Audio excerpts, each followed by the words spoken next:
Welcome to Nameless Debate Radio, where radioactivity is contagious. You can join us in broadening our minds on the Nameless Debates Discord via the link below, and even feature here yourself, if you've got what it takes. Like, you're making this claim about all nations, no? Like, if Europe became destabilized such that it threatened the integrity of the entire world, you would say the same thing, no? Sure, but the problem is that there's more of an immediate danger in Islamic countries. Okay, where is the immediate danger that Islamic countries are going to topple the world? Well, I mean, like, let's just say that they had some sort of Wait, stop! No, you can't give me a hypothetical, because you said that the comparison between the Middle East and no. It's about the volatility, right? Like, it's about the attitudes. Like, of course, they're more terroristic, right? You would surely say that with Islam, right? They have more of a not necessarily terroristic. No. This is actually statistically true. Right? Well, I'm aware that there is a lot of terrorism coming from these areas right now. No, there's more terror coming from Islam, just period. Well, yeah, more. Yeah, sure. I don't deny that. So, I mean, to say that, like, this is an inherent facet and that this couldn't apply to, like, Europe, which... I don't know if it's an inherent facet. It depends on what you mean by inherent. I'd say that it's inherent to the situation, right? But is it inherent to Islam? Depending on how you define Islam, then it wouldn't be. But, like, I'm not going to get into semantics with you. The point here is that as it exists currently, this thing that we call Islam, the current climate, it tends to be, a pretty strong indicator that these people are radicalized, that they tend to be more radicalized than other nations. Not in the States. I don't know. I'm not talking about the States. I'm not talking about the States. We're talking about the nuclear option in regards to Islamic countries. Well, but you're not, because you're saying that this religion is an indicator of radicalization. Like, compared to what? Didn't say that, right? Like we can get into like the semantics of like what is Islam. Like, you could get into. Okay, wait. What did you say? Just repeat what you said. Like, all I'm saying is just nothing particularly controversial, right? That there's like some sort of like orthodoxy, and that it's being followed, right? And that like there's some like normative conception. And then, like, we're living in the present at the present moment, and that what the indicator is over in the other countries, the Islamic countries, is that this is Islam, right? That this is Islam playing out, the orthodoxy, the normative kind of culmination. And that's an identifiable thing, right? Like, it is Islam.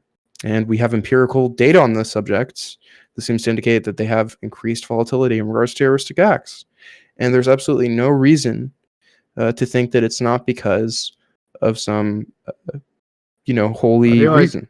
I feel like there are counterexamples to this, though. Seriously, look, Indonesia, this is kind of the largest Muslim country on the planet. The thing that I find problematic about this is this is why liberals have a problem, right? Like, this is why liberals get. This is why Okay, listen. You obviously can have exceptions to the rule, right? But like, it's clear that there's like... But I mean, you're calling it the rule, and yet like one of the most populated countries on the planet and the largest Muslim country on the planet doesn't seem to have these issues. It's pretty clear, right, that like there are specific contextual factors. Like, if you want to get into the semantics as to like what is being Islam... in the Middle East, like being in a country that was like cut up after the fall of the Ottoman Empire. Look, there's like resources. There's like something to be said for like interpretation, right? Like, there's clearly like different interpretations. There's clearly different contextual factors. There are clearly different states of Islam, right? Like, depending on how you define it, right? So like, if you just define it within like the traditional orthodoxy, or like people who adhere their life to this book, or like, follow the teachings of Muhammad or some shit, right? It's clear, right, that there are different contextual factors for different continents, right? Like, there's different areas on the map that you can point to and say this one's more volatile than this one, right? And that there are like different contextual factors there. Like, certainly you can point to exceptions, right? But like, the general premise here is that like there are some areas, and I would say the majority of Islamic areas, where people are radicalized, they're even sexist, really sexist, and it's super problematic, especially for leftism. And they have an increased volatility to commit these terroristic acts, And I don't. This such an extent- generalization it's is to so such- broad; it and just it's becomes such- useless. It's Like, to such an extent. It's to such an extent that if they had their hands on something that could, severely hurt other nations, that you may need to take proactive measures in squashing them. That's not controversial. That's not crazy. It seems reasonable. well, it's not to me. controversial because when you word it this way, it becomes like vacuous, right? And I now question why you would use like Islam as the categorization here. Well, what else? What other categorization is even worth using?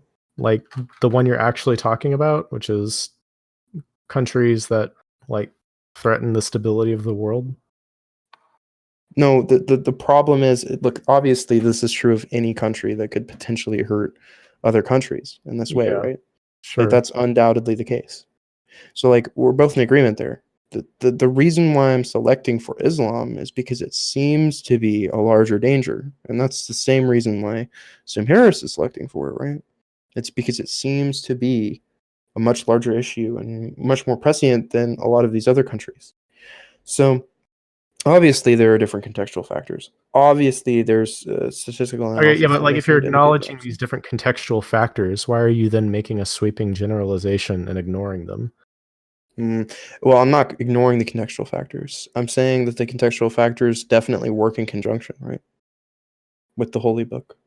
So, like, if there's like specific volatile factors that like are sufficiently unavoidable, right, and then they work in conjunction with the orthodoxy, then it would seem to indicate that in most instances, an adherence to this Holy Book would seem to be problematic, right? I And then in instances in which I don't buy this because like I mean like look at fucking Ireland, like like people, like when situations are bad or when people can't eat or even when people are just like fucking pissed over the current political system and the fact that it doesn't match what they want, like yeah, people go kind of crazy. I don't think this is unique to like these countries in the Middle East. I feel like you're not listening to what I'm saying, so let me repeat it, right? So like you have this orthodoxy, right? And it seems to be Islam, right? That's what we're identifying. So you have this orthodoxy of Islam. So there are different contextual factors that make one area more volatile than another. We're agreeing on that, sure. So it would seem to be the case that if you analyze the historical foundations of the different contextual factors, that there may be sufficiently unavoidable historical factors that work in conjunction with adherence to the orthodoxy that make it sufficiently unavoidable with the application of Islam to avoid some of this radicalization.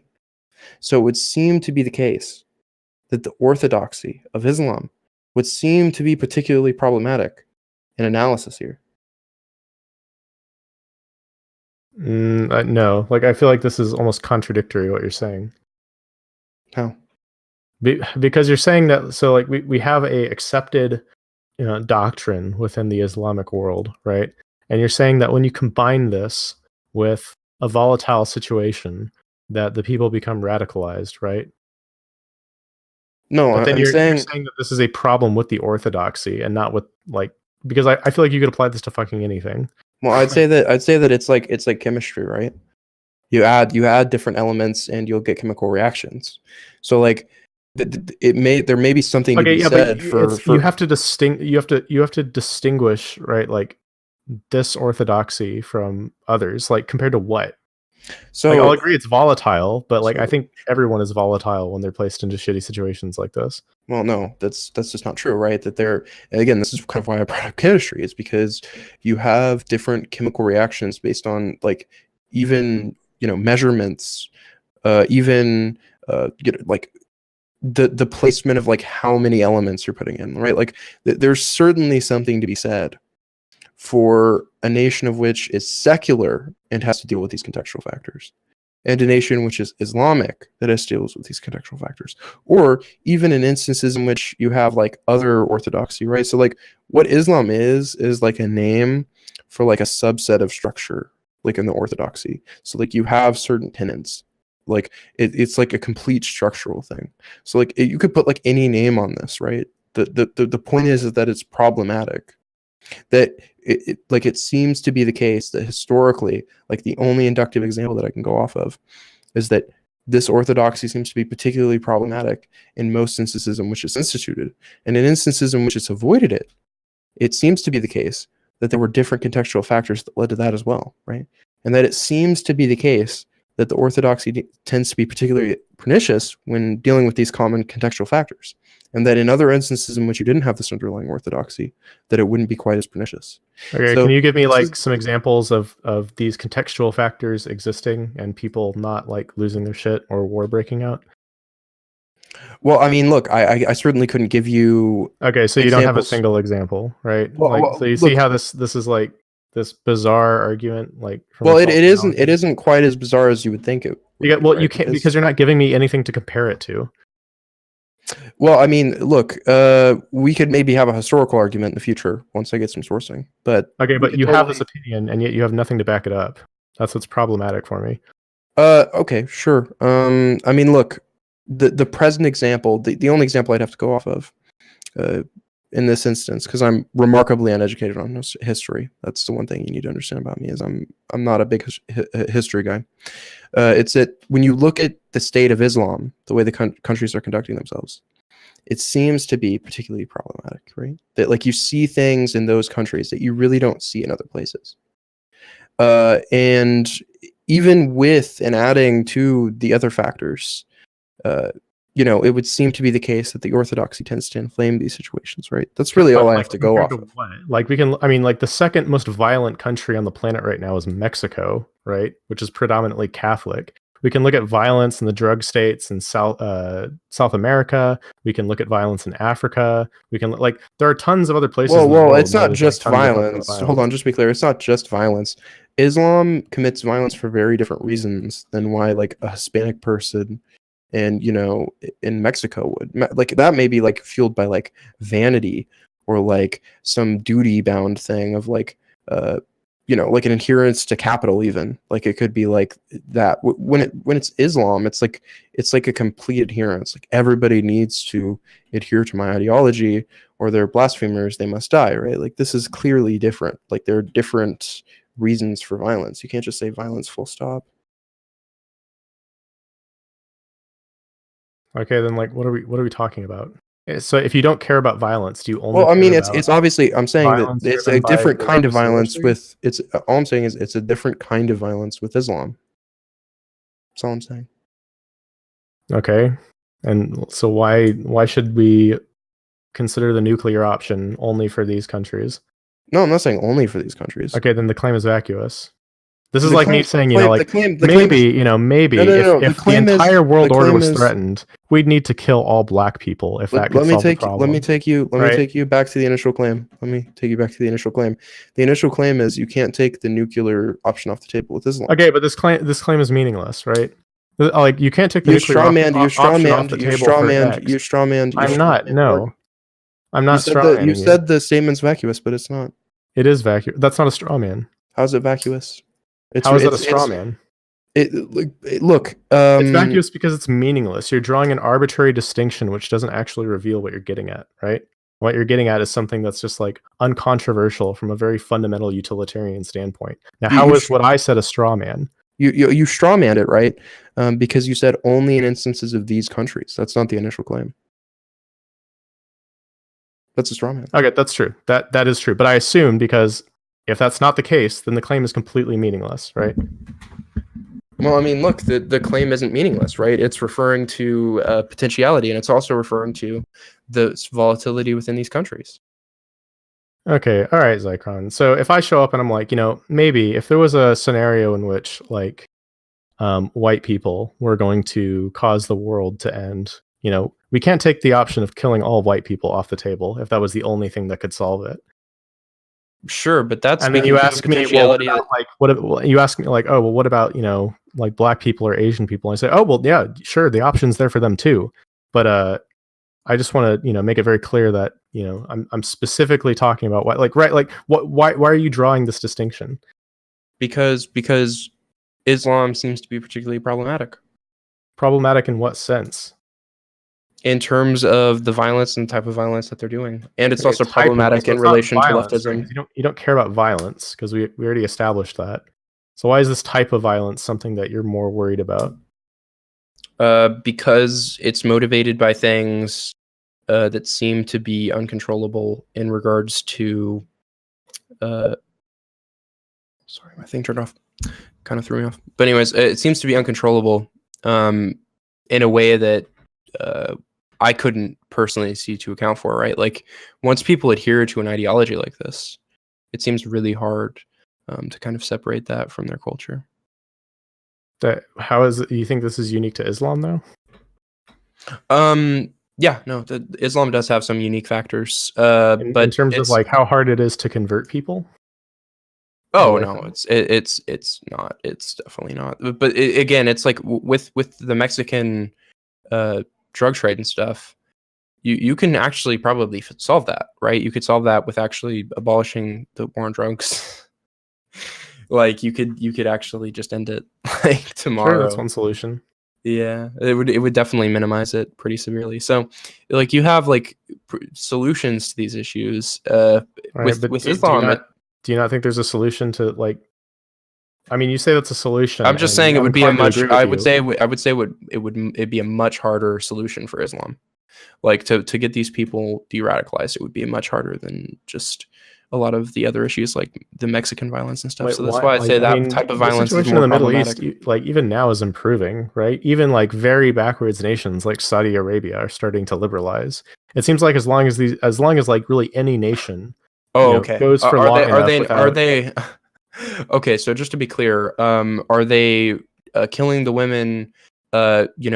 From a 2-hour stoning now instead of a 6-hour? Did they change that recently? Is that more liberal now? No, but women are getting permission to drive. Not quite as much stones. Maybe not quite as much boulders. No.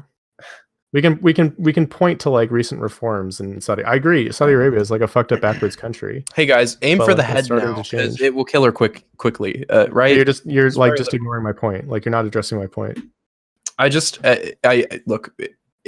It to me it seems like, look, we can talk about other issues, right? Like this isn't just to be clear, this isn't unique to Islam, right? This isn't like, I mean, it seems to be only purely because of like the like linearity of time, right? Like we only have this one timeline.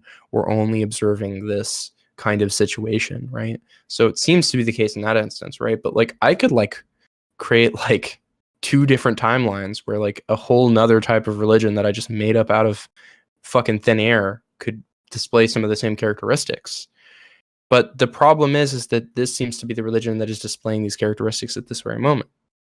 So I mean, this kind of weird. This is what liberals do. This is what liberals do that piss me off. It's like, well, like why particularly Islam, and then you're like bringing relations to like race into it. It's like, first of all, this like different categories. Like I know that you didn't come right out and say. Just to be clear, I'm gonna preface this. I knew you didn't come right out and say that you were making a comparison there, but it's just nonetheless it kind of aggravates me that was the. Okay, well, my point is that. It seems like you're categorizing people, right, based off of their faith in Islam, and I haven't seen a justification for why you're doing that. Now, I want to poll the room really quick, and if anybody else wants to speak, does anybody else know what the fuck Zycron is even claiming here? Because it just seems like his claim is like completely shallow, and is why he's trolling. I understand the point he's trying to make. However, he hasn't well supported it. Would be my response. I mean, look, I definitely need to know more about history. So largely, right? So one, yeah, you do need to know a lot more about, if you're going to make historical claims, know a lot more about history. 2, define, like, when you're talking about this, you have to not just name the singular trait, but name the pattern that you were talking about. Basically, name the heuristics of what you're talking about within Islam or within the set group you want to talk about. If you want to claim that it's a problem, you have to identify what about it that is specifically a problem. You can't just kind of like make a broad claim. Can I try to fill in some gaps on Zycron's argument here? Forgive me if I fumble it, but because he based some of this in Sam Harris arguments that I'm familiar with. And there's 2 issues. The first one was you specified that he didn't, or you articulated that he didn't have a concern with violence, or what's the difference between this violence? You've already established that he's not concerned about the violence of the Mexican drug cartels. Why would he be concerned about the violence of Islam? Well, the violence of Islam is a significant larger chance of impacting Zychron unless he lives in the Mexican regions around where the drug cartels are dominating. Something like a terrorist attack is actually real life. Like he has an invested Yeah, but interest in wait, that's not protecting like those terrorist areas. attacks are really fucking rare though. Like, what are you yeah, talking but about? that's a bad Like, objection. what's the likelihood of you getting hit by a terrorist attack? That's a higher bad than objection. it should be. I honestly think that the chance of you getting hit by like an MS-13 member is probably higher. That's still a bad What objection. Well, that really depends on where you live. That's my point, though, right? Like me getting shot. I'm in Canada. The odds of me getting shot by an MS-13 member are very, very minimal. Right, but I thought, wait, Zychron, where do you live? Oh, I live in Oklahoma. Okay. So anyways, I just wanted to feel like- clarify that. I don't know what the exact percent chance is, but it's going to be pretty damn low. But You're yeah, right. like He might have to fear Mexican drug cartels more, but I just wanted to try to lay out some distinguish in that violence. yeah, okay, but that's classification. quite reasonable. But if you understand the historical argument, you can point at any point of history one group has been largely more Yes. of a threat to any area or part of the world than another, right? Yeah. I mean, I wish I was I mean, more familiarized. I mean, if we could, like, we could look at the history of like who's invading who at what times, what countries were more destabilized, So etc., etc. I can't gain I- historical can I knowledge. I'm going to study history, but I can't gain it at this moment. So can I extend the Sam Harris argument from this one? So this isn't my argument, but this is what I'm familiar with it about, or how I'm familiar with it is when Zychron was talking about the contextual factors tied in with the ideology. The idea is that in certain in circumstances with other ideologies, you can swap those out and have a different result. But when you swap out Islam, you don't have the same change. There seems to be more of a consistency when you have Islam with those contextual factors. And the argument there, the thought experiment that Sam Harris uses to walk through this, as it were, would be that if you were to take let's take Christianity and take Islam and completely wipe their memory from the existence of humanities, of humans, and bury the books, and in 10,000 years a human stumbled across the Bible, they could take that book and read it, and they would develop a very, very different system or possible interpretation of the system that was developed or that we have developed from the different varieties of Christianity. But if you stumbled across the Quran and you interpreted the scripture, you would come up with something very similar to what we have now, or the problems we have now with Islam, because Islam is so descriptive in its set of rules and totalitarian, the totality of its belief in your life. I don't know that's necessarily the case. So there is some there, like, that isn't a completely legitimate argument. So I haven't read the entire Quran, and not in Arabic, of course, because I don't fucking speak Arabic. But like, so I mean, like, the Bible is a very, like, it's not a very straightforward book, right? You have this dude running around in the forest speaking in parables, so it's very easy to kind of like stretch and twist the meaning of the text to mean whatever you want. With respect to the Quran, it's harder to do that, but I don't think it's impossible. And like, I mean, we can look at examples of this in America, for instance, right? Like, Muslims in America are more socially progressive than evangelicals at this point, despite the supposed rigidity of their text. I'm not laughing because it's a stupid statement. I'm laughing because I'm not sure if it's true. It might be true. It depends on how you measure it. So if you look at, we can look at a few metrics like gay marriage, for instance, like people in favor of gay marriage. Muslims are in higher percentages supportive of it than evangelicals. Much higher than like Mormons and fucking groups like that, but I don't know. That actually surprises me, but I guess, but then, so you have a filter factor there, right? Because the kind of Muslim who's going to want to throw a gay off a building rather than let them get married is going to be filtered out of moving to America. There's not going to. Oh yeah, that's totally true. Yeah, there's not going to be a. But I'm still saying that, like, you have millions of people for whom this is possible, right? Despite, like, the text isn't this like was there 3 wall million? that blocks you from any sort of liberalization. Like, it's clearly possible, and we have a huge sample to prove it. And it's also the case that, like, and so, like, things like Christianity, right? It's had, once again, from the historical argument, and there are still things like West Africa. Like, there's one of the largest terrorist groups in West Africa is Christian. Like, it's very Well, circumstantial still, and like I would argue, and it's very much the case of Christianity's had a lot longer to liberalize, a lot longer. Like, it had a Reformation. yeah, and if you look at it, Judaism is light years ahead of Christianity on the progressive scale, right? I guess it depends on what sect you're. I guess it depends what sect you're talking about, but. Thank you for listening. Like, share, subscribe, and join us in the Nameless Debates Discord. We hope to see you there.